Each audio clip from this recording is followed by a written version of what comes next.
is great to see everyone. Welcome to Sabbath Collective, a community of people interested in celebrating the Sabbath and pursuing God through an Hebraic worldview of Scripture and our times. And tonight, hey Rebecca, hey Karen. Tonight we are on part 3 of Stages of Spirituality. And hopefully this series may illuminate for us why we see people doing, saying, believing the things they do, as well as to help encourage us to grasp where we are and keep us moving through the stages of faith. All stages are important. All stages have purpose and have good elements to them, as well as some challenging ones. They then kind of collectively come together to make up spiritual growth. Hey, Diana, good to see you. Shabbat Shalom. Alexandra, great to have you with us from Arizona. So we have New York, Arizona, Taiwan, New Jersey. Good to see everybody. I am kind of using a mashup with these stages with their names, predominantly by Ken Wilber, who's a philosopher and author, and James Fowler, who's a pastor, author, professor, and theologian. And oftentimes with these stages, colors are associated with the stages to kind of identify them easier, which I have done as well. So just to recap, and if you've missed any, I encourage you to go back and watch them. But to recap what we've been through already, the first stage is archaic or primal, and it is tan. Now, basically, this is basic survival. It's not logical or spiritual. The second phase is magic, intuitive, and it is purple. And again, with both of these, they are me-centered. So this is egocentric me, the two of these. So the second one is magic, it's intuitive, and it's purple. It's very much about feelings and desires. I want what I want. Magic, something from the outside, gives me what I want. But I don't actually connect to why that happens as much as if it happens. And symbols are often used in this stage. And that symbol oftentimes is indistinguishable from the actual thing. So in this stage, a Bible becomes God. A flag becomes a country. It's driven by intuition, what I feel, what I think is right because I want it to be right. Hey, Phoebe from Cali, good to have you with us. Shabbat Shalom. Next, we move to the third stage, which is actually then we move into an us or an ethnocentric stage, which is tribal. And this is mythic or literal red. It has a myth to it, an animating story that is the foundation of life, like good versus evil. We are part of a tribe in this stage that believes the right doctrine. We are the chosen people. And there's an expectation in this red stage and an acceptance of sacrificing for the good of the tribe. Now, one of the things that we see, which is challenging in this stage, is what I remember when I was younger, which in the 1960s, there was a person by the name of Jack Weinberg who coined the phrase, never trust anyone over 30. And the reason why that saying came to pass is because everyone over 30 was the establishment. Okay, and this is a challenge in this stage. What happens in this stage is it's us and them. It's right and wrong. Or like feminists in that time, who a lot of them really hated all men. All men were bad in the 60s feminism movement. Now, certainly not to all feminists, but to a lot of them. Again, because the evil in this stage is perceived as coming from a group of people, and all people in that group get connected with the bad. Okay? Now, how does that play out? Well, language is judged very quickly and policed very heavily in this mythic literal stage. I recently heard a discussion that I just happened to be overhearing where people were talking about health care for all. I wasn't part of the discussion. I was just kind of listening to it. And they were talking about health care for everyone. And one of the people in the group said something about the logistics of health care for everyone. And everybody lost their mind on him. They went right to, oh, I didn't know you were a racist. Now, they assumed he was a bad person who didn't care about people. But after listening to him try to explain, he actually wasn't a bad person and he did care about people. He was simply challenging the functionality of the system and how it would work. And that actually came from his personal experience of working in the mental health care as a mental health care professional in New York. So, but again, it goes right to this place of, oh, you're, because you use this phrase, because you said this, you're with them. And again, it's the pendulum swinging, and that's very normal. But we need to be careful if we're in this stage. We need to be very careful with this weakness or this challenge, because in this area of that stereotypes that dehumanizes people, we become like what we're trying to change, right? It's our tribe and no one else. Everyone outside of our thing is wrong. Not only wrong, but we go right to evil. They're evil, okay? So that's very common in this third stage. The fourth stage is still us and ethnocentric, and it's rational or reflective, and the color is blue. Hey, Evangelina, good to have you with us. I see Phoebe and Aaron's mama is on board with us.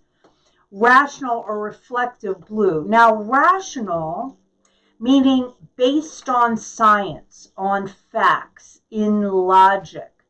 So you are not as likely to just accept things that are told to you without examining them.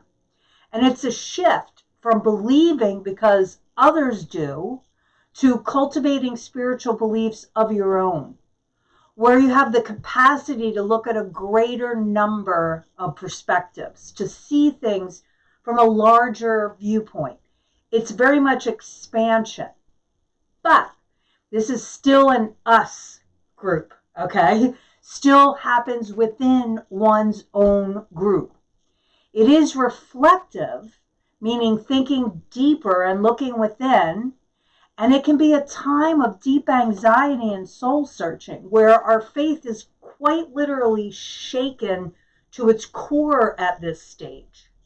Now, one example I saw of this recently is a Bible teacher and author, Beth Moore, who's sold tons of books through the Southern Baptist publication. And she is either in this stage or has already passed through this stage, but recently she's been calling out publicly political idolatry, evangelical Trumpism, as she calls it, and sexist mindsets. And she's doing it with her own people in a way where she could really lose all support of people buying her books, but she doesn't care. She's calling all this out in the Southern Baptist Convention group. And she has also repented for being either part of it by being misled or by being complicit by being silent.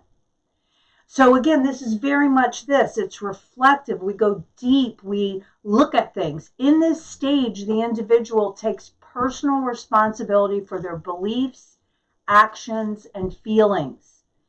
And the challenging side of this blue group is that is everyone who is not in this stage, the people in the blue group look down upon everyone who is not a rational, reflective thinker. So blue group people look at the red group people and the purple group people as they're less than. They often believe they have grown into the highest stage if they're in blue group. And there can be an elitist mentality here. So people like spiritualists or quantum physicists, those people are sometimes dismissed as woo-woo because they are not based in logic or science. This stage is not, however, the highest stage, but it does get taken with us to the next stage, We still love science. We still love facts. We still love ration. We still love logic, just like we still believe in magic and we still believe in story. But it all becomes part of the whole if you're with us. Aaron says, ouch. I just saw her tweets. Yeah, Rebecca, right. This is showing a lot of courage, and it's definitely this reflective thinking. So then that we go from the me to the us, and now we get into the orange, or the all and the world centric. And this we see is called conjunctive or pluralistic. Conjunctive means to connect. Pluralistic is the joining together of many systems. Alexandra, hey Neats, good to see you, honey. Alexandra says, quantum physics is not science, she says. Wait, that's hilarious. Quantum physics is not science, right? Which is what people that are science-based believe. And they also believe in, maybe alternative medicine. They may not accept that because it's not science per se. So that's what happens, is there's a judgment there and there's not an openness there. So again, with orange, pluralistic is the joining of many systems together. This stage is a time of change. People have their own views, but move from being preoccupied with themselves and their group's beliefs. And they're much more open and tolerant of other points of religious and cultural points of view. Barbara Brown Taylor, I read a wonderful book out by her called Holy Envy. It's really good. But this deals in this stage. This is where something like the theory of intelligent design comes in. So look at how this kind of plays out. Alexander is saying, very narrow definition of science. Yeah. Hey, Diana, good to see you, honey. Shabbat shalom. So let me show you how this plays out, okay, with the theory of intelligent design going through the stages. A person goes from God created the world out of nothing, okay? That's magic intuitive, out of nothing. It's magic and it's feelings. In 7 literal days. That's mythic, story, and literal, right? In the red stage. And then they move into the blue, the rational, reflective, and maybe say, wait, I see science in the creation of the world, and I study that, and I consider that. And then conjunctive pluralism can pull this all together and relate to creationism in a scientific and rational, but still theist way. Something like intelligent design. So that science is not at war with faith. Now, my youngest son, who's actually watching with us now, never went to Sunday school or church youth group when he grew up in the church. He had a science mind. And he just liked the adult teachings. He didn't like the teachings of the kids. Until Dr. Koschei and Dr. Damaris, brother and sister duo, came and did a few teachings in the youth group about intelligent design. Then he was all in. It was life to his soul. Because he was already in this conjunctive pluralistic stage, but he was in a red youth group, which was too much for his heart, right, as a young man. But in conjunctive pluralistic stage, it's not either or. One can see many sides. It's a joining together of everything. The urgency of the environmentalist can be open to the urgency of the Black Lives Matter group. It's not either or. It's not, no, this is the most important thing. It's all of it matters. All of it is important, if that makes sense. There's another dangerous extreme that sometimes happens in this stage of pluralism, where a few people say, now this is a little bit of philosophy, so track with me, okay? A few people say all knowledge is a social construct. art or science or whatever it is a social construct. It's what somebody says it is. Okay? Again, this is what a few people say in this stage. And then they say, what's true for me is my truth. What's true for you is your truth, and both can be right. Now, although that's conjunctive, that's pluralistic, right? But there's a danger there. Meaning what they're saying is that there is no absolute truth. So the danger in pluralistic thinking can be to give equal weight to all opinions. Now, let me give you a practical example of this. Take, for instance, buying young girls from poor families to use in sex trafficking. There is no other side to that scenario. Even though I've heard people try to make a case for it, like, well, it's helping out their families and it's just, we're only taking one. Like, no, not ever in any world is that okay. There should be absolutes, okay? And the danger is when we say, well, you have your truth and I have my truth, is it kind of puts other people's opinion on an equal plane with everyone else's. And that's not always the case, okay? So in the openness to the all, again, because this is all and world-centric, one needs to not lose unbreakable truths like love and honor and the respect of humanity. In its healthy state, this stage actually turns everything upside down in a really cool way.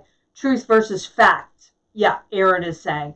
Like the saying goes, you have your right to your own opinion, but you don't have a right to your own facts. Facts are facts. Okay? Yeah, absolutely. So Yeshua attempted to move people into this stage, and he did it with many of the things that he said. In fact, you could do a series on the words of Jesus and how he was moving people through the stages. He was always challenging this, but not negating it, but challenging them to move through it in really interesting ways. So Matthew 5:5, one example of this, it says, sorry, I just jerked that. It says, how blessed are the meek, for they will inherit the land. How blessed are the meek, for they will inherit the land. Now, why is that conjunctive pluralism? What was challenging about that when Yeshua said that? Well, he's actually referencing Psalm 37:11 that says, but the meek will inherit the land. And that word for meek in the Hebrew is anav. And when this Hebrew word is used as an adjective, it often means suffering, to be occupied, to be afflicted, to be bowed down, to be downcast, and to stoop. So these are the outcasts, the slaves with no power. Now, Yeshua is using pluralistic thinking here because this is the time where the strong were in charge. It was about making our country the best, making our religion the best, making our people the best. People picked really scary and powerful gods and leaders who were bullies, because to be strong was to rule. To be weak is to have no power. So Yeshua, talking to this culture, is joining ruling and humble suffering together. Again, both and. We see this orange conjunctive pluralistic thinking. Hey, Faith, good to see you. Ryan says, your truth, my truth, and the truth. Right, that's actually a rabbinic saying, Ryan. I think you knew that. Yep. Only taking one. Who are these people Donna is talking to? Shabbat Shalom, fam. Little late, but love hearing about Brother Ryan's young heart. Absolutely. So again, both and we see this. So another example of this, both and of this pluralistic conjunctive thinking, we see this in businesses actually a lot. And Faith, I know you see this in very personal ways as well. So the first phase, let's say, of a business is this magic intuitive, We see that in the 80s a lot, the 1980s, right? It's the money, it's the houses, it's the boats, it's the cars. It's all magic and feeling, right? And so that's the first phase. Then they are led by the gut and instinct and feelings. It's the red, mythical, literal, and we sacrifice for the winning team, right? And then they get to the top of the game and realize it's not enough. The red animating myth, which is work hard and have it all and you'll be king or queen of the world, we're the number one business in the world, is not enough. We want more. Enter the blue, rational, reflective stage. We realize we're hurting our employees or we're hurting the planet. This kind of monster company that takes and keeps is not good for the world. And so now they travel through to the orange, the conjunctive pluralistic. We want to energize eco-justice movements. We want to give back to our communities. It's about what supports health in the world. Now, I want to give an example of which I am not an expert. Alexandra is saying, right, you did know that. I thought that. I feel like after all these weeks of teaching, a chart with 6 of the types with the positive and challenging aspects of each would be super helpful.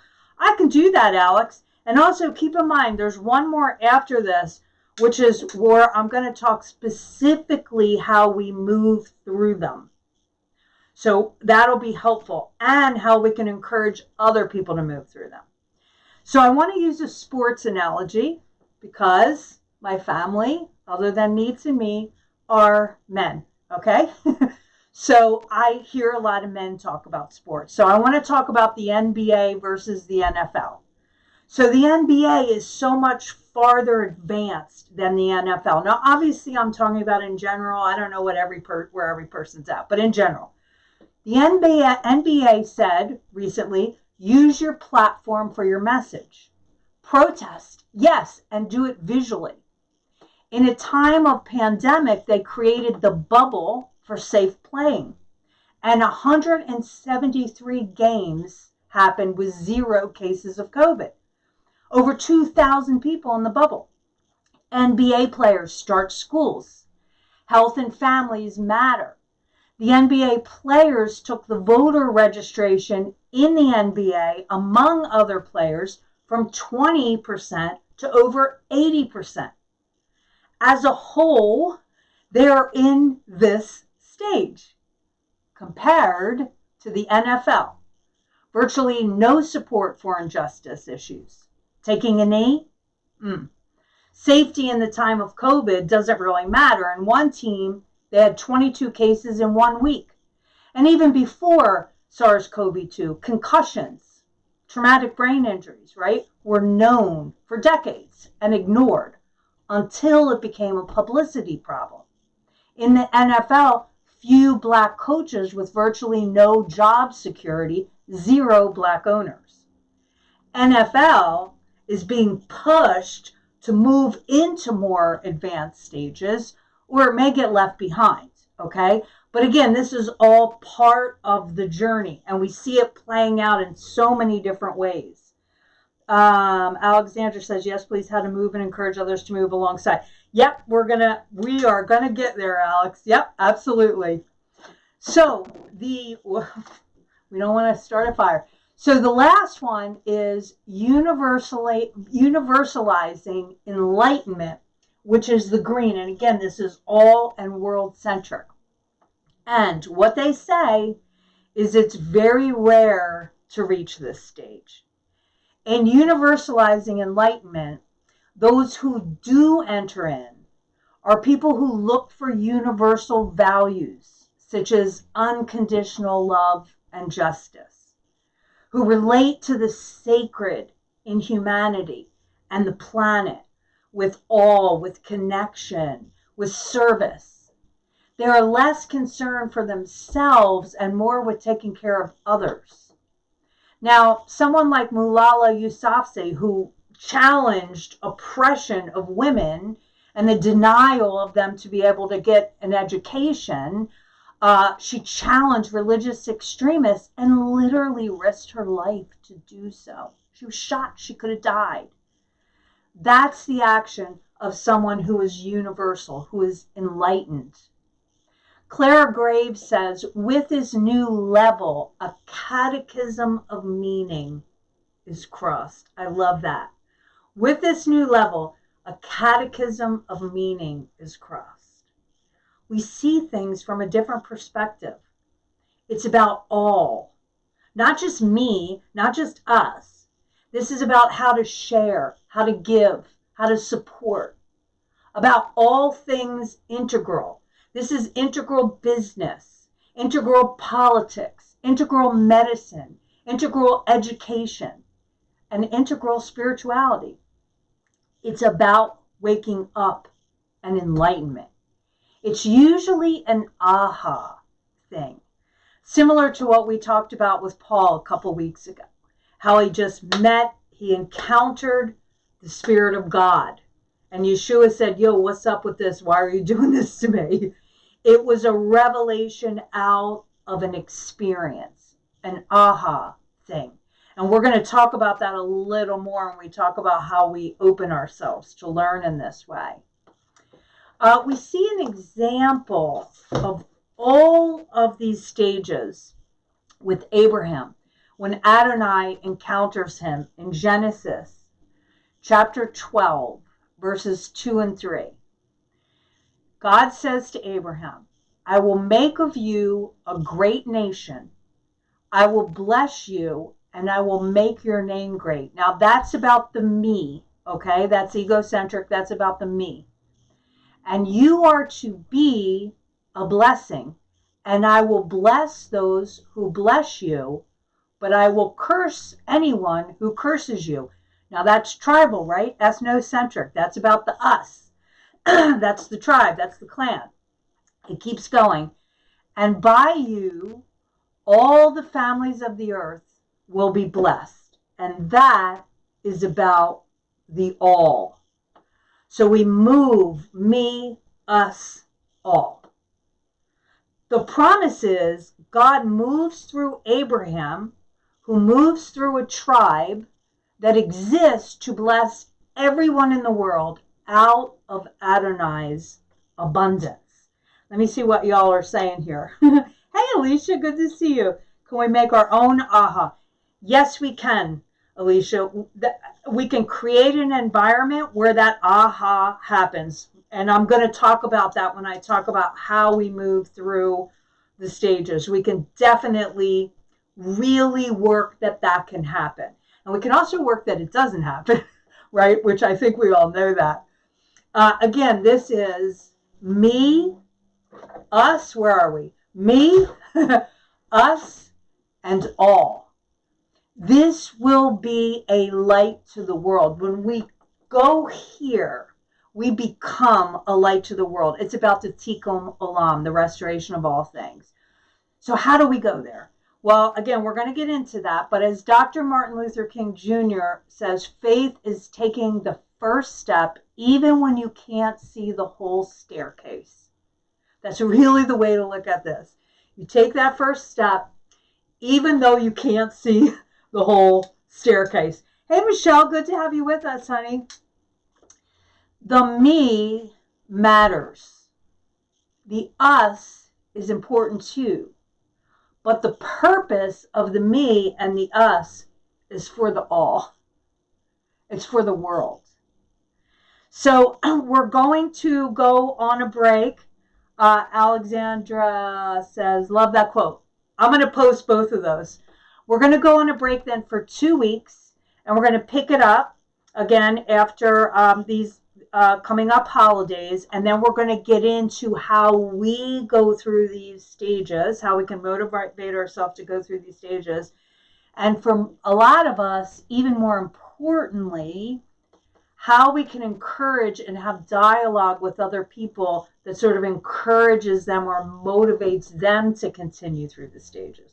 Because as we all know, having discussions with people that are here, it's tough, right? So our discussions can encourage and motivate them to move past that stage. Faye says, and that quote is all activism. Absolutely. Yep. I'm going to post those too. So I love you guys. Have a happy and safe, please, safe, next couple of weeks. And we will pick this up again in 2 weeks. Shabbat Shalom.